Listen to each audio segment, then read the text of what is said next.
Magandang araw po, welcome po sa aking channel of 9TV, Patalas sa 10. Meron po ba kayong mga properties na napapabayaan or non-performing assets?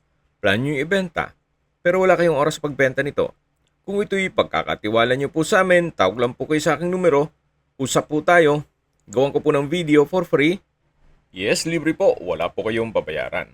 Tutulungan pa namin kayong mabenta ang inyong property. Kami na po bala sa marketing, sa boosting or paid ads. Even sa tripping, hindi na po kayo mapapagod sa pag-entertain ng mga buyers. Kami na po bala sa lahat. Tawag lang po kayo. Nandito po tayo ngayon sa Buhay na Tubig, Imus, Cavite, kung saan meron po tayong bagong video presentation. Isang newly renovated na house and lot.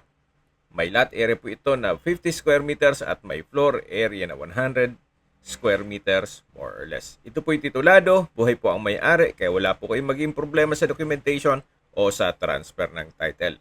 Meron na pong water tank, then naka-tiled flooring at wall na rin po itong garahe. Nakakasya po ang isang SUV.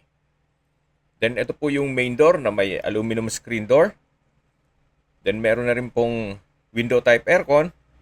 At samahan niyo po ako, pasok po tayo. Welcome po dito sa bahay ni Madam. Napakaaliwalas po, napakalinis ang pagkagawa. Premium tiles ang ginamit dito sa flooring. Pulido po ang pagkapalitada dito sa ceiling at wall. So far, wala po kayong ipapagawa dito. Kaya ito po'y ready for occupancy. Once na ma-acquire nyo po ito, pwede na pong lipatan kaagad. Mula po dito sa dining area, meron pong common toilet and bath. Ito po'y naka-aluminum bathroom door. Then, kompleto rin po ang toilet fixtures. May bathroom sink, water closet with bidet, vanity mirror, overhead shower, at from floor to ceiling po ang tiled bathroom wall. At may stainless na towel rack, then tissue holder. So mula po dito sa common toilet and bath, ito naman yung access na papunta naman sa formal kitchen.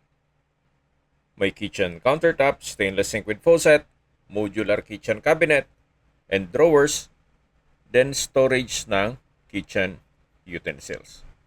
Meron din pong center lamp. Aluminum na rin po itong mga frame.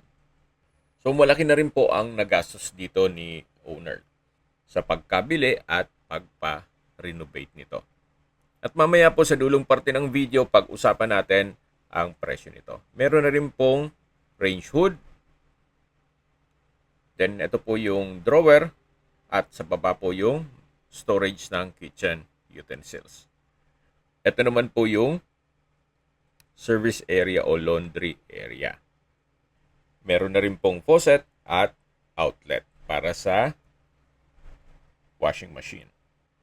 At katabi lang nito yung pwesto para sa refrigerator. So mula po dito sa formal kitchen, ito na po yung dining area na may mga outlet na rin sa gilid nito. Then dito naman po yung living area o salas. Then naka-solid wood door na rin po. So ito po yung hagdan kung saan ito'y naka-tiled concrete staircase, then metal railing. Nandito na po tayo sa second floor kung saan itong hallway ay naka-tiled flooring. Then ito po yung mga kwarto. Ito pong family area ay pwede pong gawing another room. So depende po sa inyo kung anong maging purpose nyo dito. Gawa ng napakalaki naman po ng espasyo nito. Then, ito naman pong natatanaw natin na isang pintuan ay ito po yung master's bedroom. Ito po yung naka-solid wood door. Then, napakalaki po ng espasyo nito. Naka-tile flooring, pulido din ang pagkapintura ng ceiling at wall. Meron na rin mga outlet. May security grill. Then, may window type aircon. At sa dulo po ay meron pong access door na may aluminum screen door. Papunta naman ito sa balkonahe o terrace na naka-tiled wall at flooring. At hindi na po kayo magpapapintura pag ganun. Gawa ng puro punas na lang. Kaya less maintenance. Mula po dito sa balkonahe, yan po ang inyong magiging kapitbahay. So far, tahimik naman po dito at mabait naman ang inyong mga magiging kapitbahay. At ang kagandahan pa po dito, ito pong subdivision ay along main road. Kaya accessible din po ito ng public transportation. Yan po, tunghayin nyo po ulit itong master's bedroom. Napakalaki po ng espasyo. So lalabas po tayo para check natin yung ibang kwarto. Ito po yung tinutukoy ko na family area na possible na pwedeng gawing another room. Then ito naman po yung second bedroom. Sa espasyo, sakto lang. Hindi naman siya ganun kaliit at hindi naman ganun kalaki. Naka-tile flooring, may security grill, pulido rin ang pagkapintura ng ceiling at wall. Then meron din pong window type aircon. So maayos po siya. Hindi po tinipid. Okay, labas po tayo. Yan po ulit yung family area. Then yung master's bedroom sa dulo. At ito naman po yung access door papunta dito sa toilet and bath. Meron pong espasyo dito na ginawa nilang sampayan. Then meron pong natural ventilation na rin dito. At yan po yung aircon mula dun sa second bedroom. Yan po yung sampayan. At ito naman po yung toilet and bath. Naka-aluminum bathroom door. May bathroom sink, water closet with bidet, shower, towel rack. Then from floor to ceiling po itong tile bathroom wall at meron pong exhaust fan. Habang naglilibot po tayo, pinagmamasdan nyo po itong buong bahay, pag-usapan na natin ang distance, location at travel time. Mula po sa Aguinaldo Highway, kung saan nandun ang medical center ng Imos, McDonald's, Yellow Cab, at Millennium Commercial Center, ang distance is 2.2 kilometers at ang travel time is 7 minutes. Mula naman po sa General Emilio Aguinaldo High School, Cavite State University, Bureau of Fire, Regional Trial Court, at Imos Vocational Technical School, ang distance is 2.8 kilometers at ang travel time is 10 minutes. At yan po yung lagi kong binabanggit sa aking video na dapat nyo i-consider sa paghanap ng property yung meron pong malapit na hospital.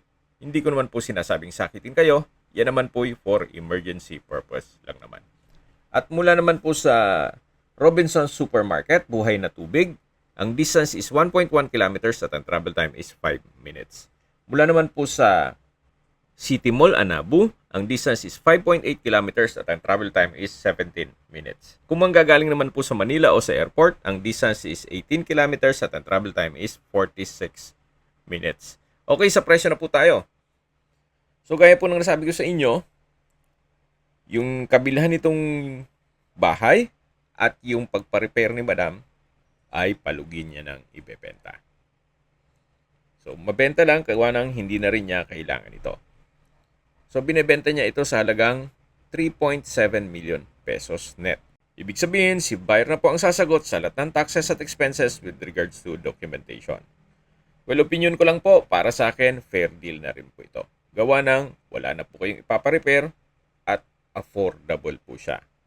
Then, malapit po sa mismong Aguinaldo Highway na kung saan marami pong dumadaan na bus going to Manila. Yan po yung opinion ko lang naman. Depende pa rin yan sa inyong assessment.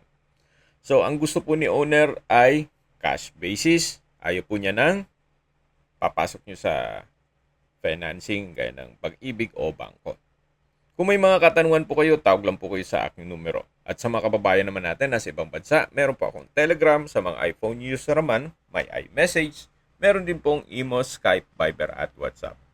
Same number lang po, 0917-316-3399. Sa mga nagtatanong naman po ng aming Facebook, meron po kaming Facebook page na Nov9 TV at Facebook Reels Video. Meron din pong TikTok at Instagram. May ibang YouTube channel po kami na The Nov9 TV channel at Nov9 TV Listings. Sana po na ibigyan nyo ang video presentation. Paki-like and subscribe na lang po sa aking channel para ma-update din po kayo sa aking future listings. Kung sakali po hanap nyo yung mas malaking sukat ng lupa, meron din po kami ibang listings na pwede nyong pagpilian. Huwag po kayong mag-atubiling tumawag sa amin, then let us know your budget para malaman namin kung anong property pwede naming alok sa inyo. Sa lahat pong viewers, subscriber at nagtiwala po sa amin, salamat po sa suporta. Ingat po kayo lagi at yung pamilya. Maraming salamat po.